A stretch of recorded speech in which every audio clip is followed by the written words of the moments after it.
পবিত্র জুমার দিনে এমন একটি আমল যদি আপনি করতে পারেন, আল্লাহ পাক রব্বুল আলামিন দুনিয়া থেকে যত কঠিন থেকে কঠিনতম রোগ হতে পারে, আল্লাহ পাক রব্বুল আলামিন আপনাকে এই রোগ থেকে মুক্তি দান করবেন।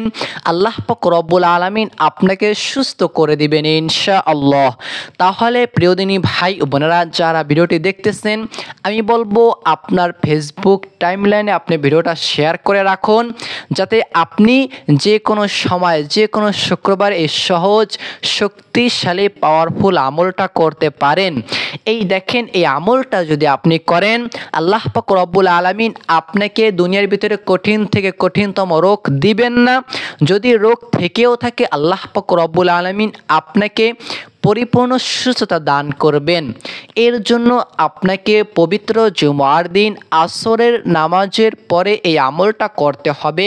হযরত আবু হুরায়রা রাদিয়াল্লাহু তাআলা থেকে বর্ণিত, আসরের নামাজের পর থেকে মাগরিবের নামাজের পূর্ব পর্যন্ত কোনো দোয়া করা হলে, কোনো আমল করা হলে, আল্লাহ তাআলা কি করেন, সেই দোয়া এবং আমলকে কবুল করেন। সুবহানাল্লাহ।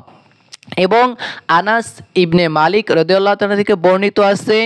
এবং তাহলে আপনি এই ছোট্ট আমলটা করতে পারেন। ছোট্ট আমলটা করার জন্য আপনাকে সর্বপ্রথমে 3 বার দুরুদ ইব্রাহিম পাঠ করতে হবে।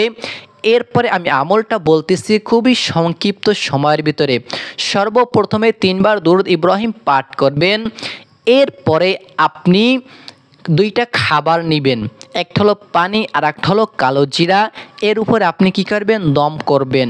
2টা খাবার নেবেন, সর্বপ্রথমে 3 বার দুরুদ ইব্রাহিম পাঠ করবেন। কতবার? 3 বার। তারপরে আপনি আউযুবিল্লাহ বিসমিল্লাহ সহকারে সূরাতুল ফাতিহা 7 বার পর্যন্ত পাঠ করবেন।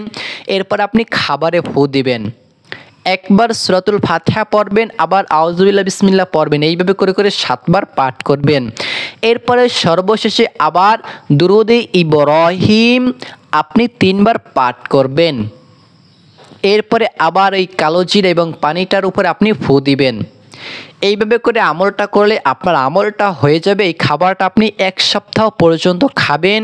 এই শুক্রবারে করলে পরের শুক্রবার পর্যন্ত এই পানি এবং কালো জিরাটা খাবেন। কারণ নবী সাল্লাল্লাহু আলাইহি সাল্লাম বলেছেন, কালো জিরা হচ্ছে শাম ব্যতীত আর সকল রোগের ঔষধ।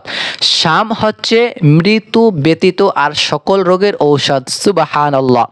এবং আপনি যখনই আমলটা করবেন, শুক্রবার দিন আসরের নামাজের পরে সর্বশেষে 100 বার ইস্তিগফার পাঠ করবেন।